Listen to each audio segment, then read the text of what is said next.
My child, do not let your heart leap in fear, nor settle into the smallness of old comforts. I am moving you, not to exile, but to the place where the breath of purpose will be wider, and your hands will learn new work. This is not a gentle nudge. It is a deliberate relocation of your life's center. Take this as a promise and a summons. I will carry the map, and you will carry your willingness. Between the two, nothing will be lost that is of eternal consequence. Leave then the worn-out certainties that have become cages. Leave then the worn-out certainties that have become cages. Leave the conversations that never dared to dream, the commitments kept only out of habit, the opinions you were taught to wear like ill-fitting clothes. Pack up the stones of accusation you have hurled at yourself, the unopened letters of apology, the jewelry of pride that you have mistaken for identity. Bring instead a small bundle of soft things: humility, curiosity, patience. These are the garments that will not tear when storms come. They will keep you warm in nights when the stars feel distant. Do not attempt to bring every debt, every grudge, every expectation you ever held for others. They will weigh you down and slow your steps. Release what you cannot change. Tend to what you can. Forgive where forgiveness is possible, not because the wrong should be forgotten without consequence, but because unforgiveness anchors you to a place I have already determined you must leave. There is grace enough to satisfy justice and mercy enough to begin again. Let both do their work while you move forward. Know that this address change includes a transformation of your work and your rest. I am not merely relocating your house. I am placing your bed by a different window so that you may wake to a new light. Work that once felt insignificant will find its place in a larger story. Doors that were locked tight will open because your hands, now unburdened by doubt, will reach for the latch.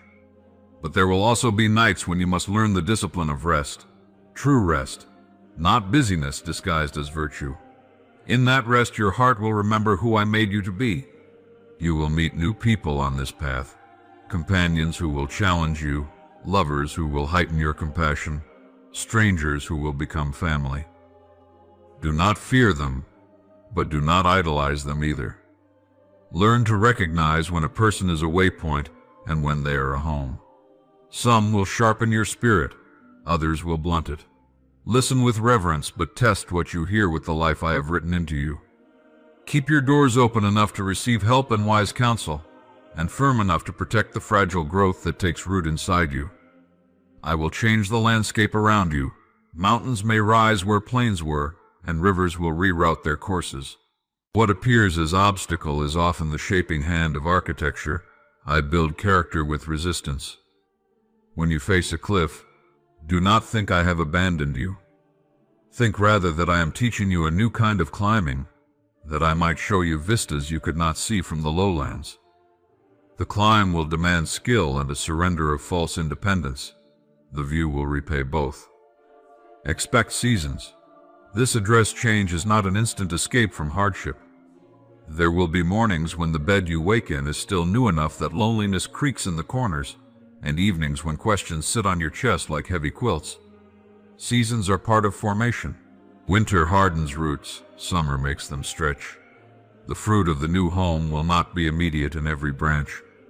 Wait with an active hope. Plant, prune, water, and trust the timetable that is truer than your own. Remember that I change addresses not to abandon your story, but to reveal more of it. Your past will come with you, sometimes in memory, sometimes in lessons learned, but it will not dictate your future. There is a holiness in continuity and a holiness in newness. Do not despise the house you leave. Thank it for what it taught you.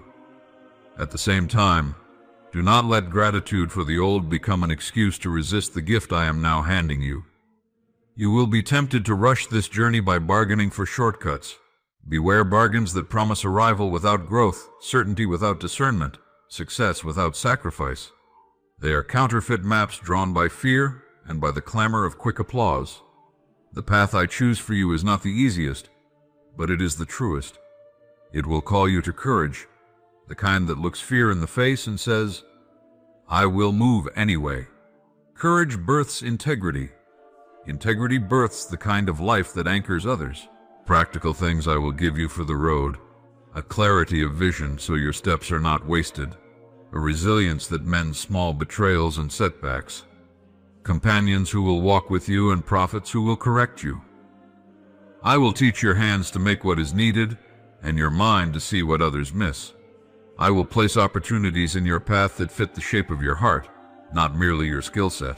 When you are open, you will recognize them. When you are closed, you will misname them as misfortunes. There will be costs. Sometimes leaving a place requires leaving a person, or at least the role you played in that person's life. Some friendships are meant to season you for a while, to teach you a lesson, not to live forever. Grieve these endings. Let your tears be honest. Grief is not failure. It is the currency of love. It marks what was precious and honors the past, even as you accept that your address has changed. Hear this. I will not promise you a life without error. You will fall. You will misstep. If you were unerring, you would not be human, and if you were untouched by consequence, you would not be formed. But I promise to meet you in those moments, to gather the fragments and, with skillful hands, set them again into usefulness. Do not let shame freeze you into inaction. My mercy is not an enabler of inertia. It is the springboard of re-engagement. Rise when you must rise. Prepare what you can. Learn what you must. Be careful with speech in this season. Words are the mortar that builds houses and the sparks that burn them down. Speak with truth and tenderness. When you must confront, do it from a posture of repair rather than retribution. When you celebrate, let gratitude be the loudest sound. There are tongues in the new neighborhood that wish to be heard. Listen before you lecture. In the hush that sometimes follows restraint, you will learn the accents of a new community.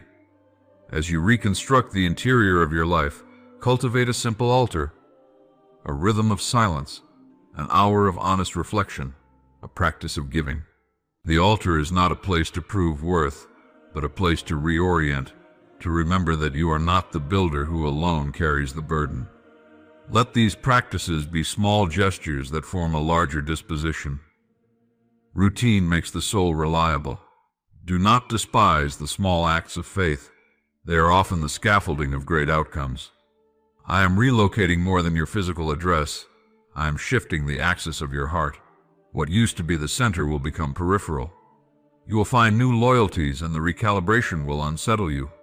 Anchor instead in what cannot be moved. Love, humility, a willingness to serve. These are the stable coordinates in any geography. Where fleeting honors fade, where reputations dissolve, these roots hold. Do not fear the unknown languages you will have to learn, the idiom of a new team, the rhythm of a different city, the rituals of a culture that seems unrelated to your own. Language is not only words, it is posture and habit. Be a student again. Ask questions that begin with how, more often than why me. Curiosity softens pride and builds bridges. When you are befriending a new practice, do not be ashamed of being awkward. Awkwardness indicates honesty. Understand that turning toward the new address will sometimes require turning away from the center of attention. You may have to give up small crowns, applause, expertise, visibility that once defined you. Do not grieve those crowns as though they were the source of your value. They were only reflections. Let the loss of them be a gateway to deeper service. In smaller rooms you will find larger tasks. In quieter places you will hear the pulse of what is true. I will protect you in ways you cannot see. There are guardians at thresholds, unseen lights over steps, providences that spin out of human flaw into divine purpose. But protection is not insulation. It is a shape that allows growth within boundaries. Sometimes protection will look like no when you begged for yes, and sometimes protection will look like no when you begged for yes, and sometimes like wait when you demanded now. Trust the wisdom of a shelter that sees farther than your immediate desire. I am moving you toward a home where your gifts are not simply consumed, but multiplied. Talents you thought spent will be mined again, and will produce more than they once did. The multiplication often comes after a season where you faithfully stewarded little. Small faithfulness is a satellite that attracts opportunity. When you refuse to hoard your light, others will see and be encouraged to carry torches of their own. This is how communities become luminous. Expect instruction. I will speak with clarity and sometimes in parables, stories you will have to slow down to understand. Keep a journal of discoveries. Names and dates will matter here. Remember who helped you, and mark the moments of insight. Retelling your own history with gratitude preserves the lineage of grace. When you forget the origins of your courage, you will be tempted to claim it as your own. Remember instead the stream that birthed the river. Do not be naive about opposition. Forces that profit from stagnation will not celebrate your move. There will be voices that call your leaving reckless, neighbors who brand your hope as delusion. Resist the urge to retaliate.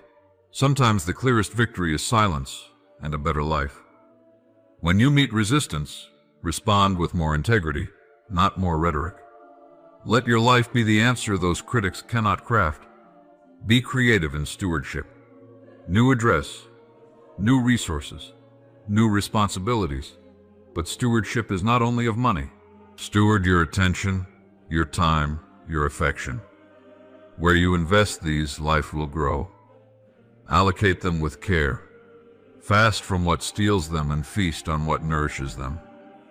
Your boundaries will be the fences that allow a garden to flourish, not the walls that keep joy out. I will re-educate your definition of success. Success in this home will not be defined by quantity, but by fidelity. A faithful heart is the true measure of a life well lived. Faithful to the call, faithful in small tasks, faithful in love when love is costly. The applause of crowds is ephemeral. The testimony of a life that kept covenant echoes into generations. Live for the testimony, not the trophy. Celebrate the ordinary. The new home will be filled with moments of common beauty. A shared meal, the sound of laughter in the stairwell, the repair of a relationship, a small hand held in the dark. These are the threads that knit a life into something durable. Do not dismiss them seeking only the spectacular. The spectacular is often built upon 1,000 ordinary faithful acts. Prepare for hospitality. You will be invited to give and to receive. Open your table and your heart. Hospitality is both an offering and a discipline. It teaches you how to be present to the stranger and how to let others be present to you. When you welcome others, you practice the larger welcome I have always held for you. And remember to celebrate endings. When you finally walk away from the old address, do not do so in stealth. Ritualize the departure. Speak words of thanks aloud. Leave a note of peace behind. Endings that are honored become memory instead of regret. They make room for beginning. As this relocation progresses, know that I will be near in ways that reconfigure your understanding of nearness. Sometimes I will be thunder in the mountains, undeniable and stirring. Other times I will be a cup of water offered at dawn, quiet, necessary, sustaining. Both forms are real. When you search for me in the dramatic and neglect me in the everyday, you miss the full measure of my presence. Finally, be brave enough to be small sometimes, and large enough to dream often. Humility and ambition are not enemies when rooted rightly. Humility keeps your feet on the ground. Ambition gives your hands direction. Let them work together. Dream as if possibility is abundant.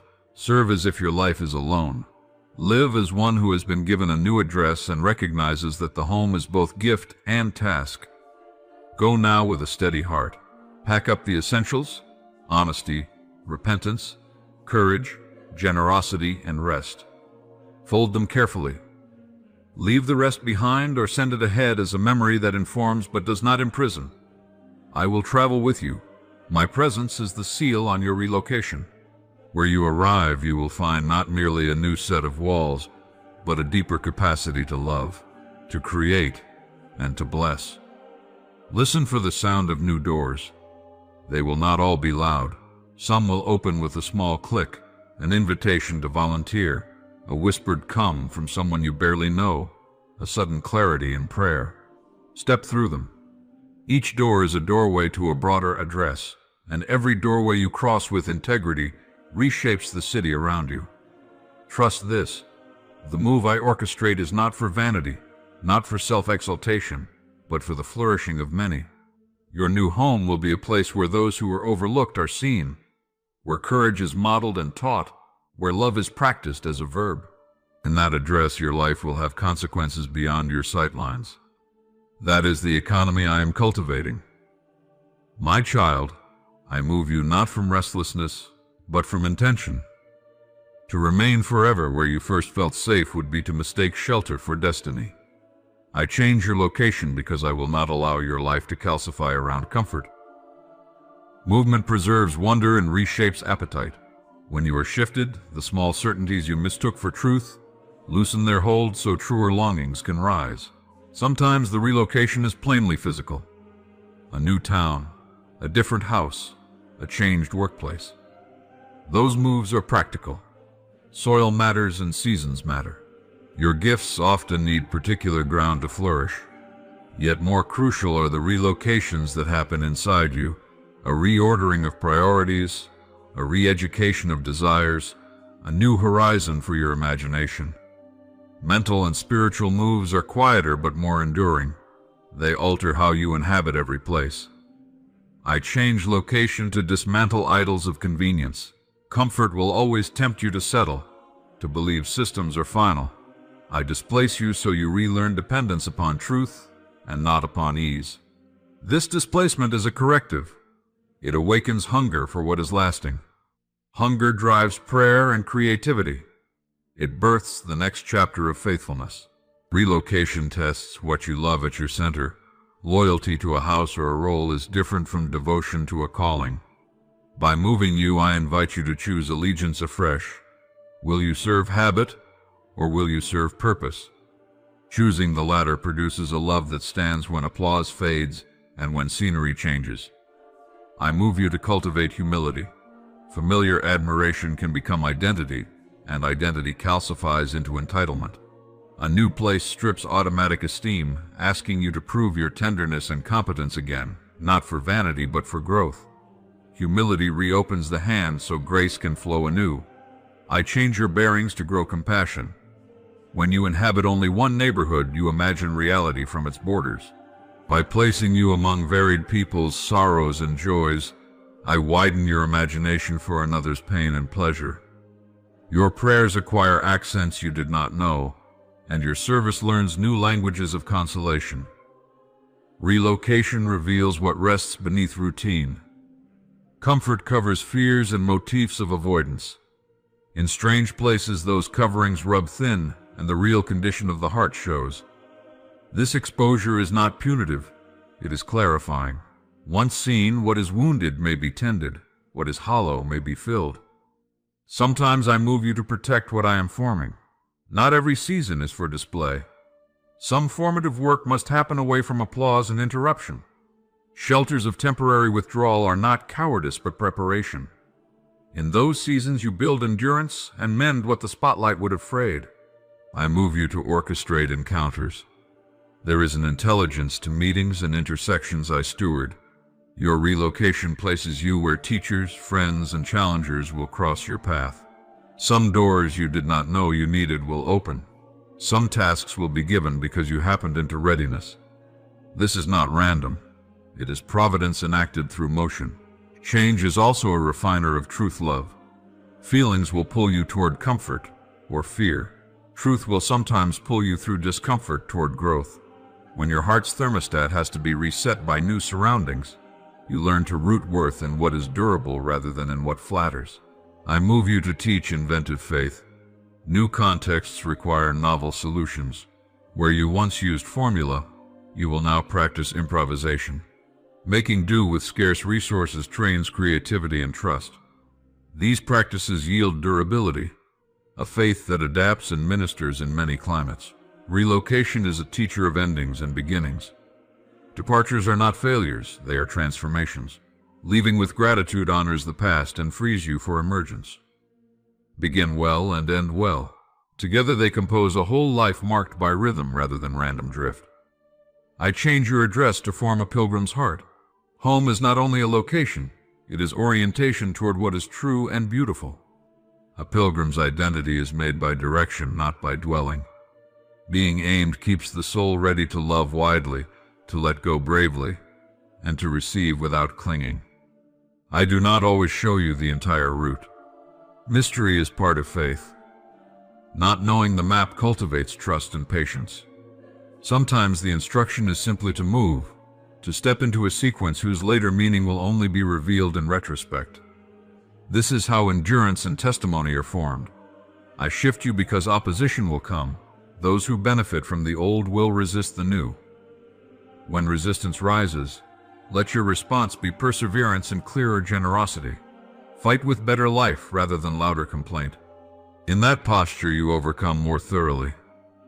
I move you because creation itself is restless toward renewal. Rivers alter their courses. Trees stretch toward light, seasons turn. You are made to participate in that divine restlessness. Each change of location is an invitation to co-create, to repair, to build, to bless. So when the summons comes to pack, whether the luggage is literal or merely a new set of perceptions, receive it as education. Do not cling to the familiarity that hides smallness, nor chase novelty for its own sake. Walk forward with steady hands, an open mind, and a heart practiced in gratitude. In every shift I am forming a soul capable of loving without calculation and serving without trophy. This is why I move you, to make you like the Maker, fit for an ever-widening home. I move you so your story becomes a song that others learn to sing. Your relocation is not solitary. It composes community. Each step you take in obedience harmonizes with many voices, knitting a chorus of repair. Trust melody. It will outlast any single stage of your journey. I know you have heard this before too, but let me remind you, there is a divine timing for everything and for everyone, and I do things at the very perfect time. But today, you need to herd me until the very end if you want to claim these upcoming blessings. Amen.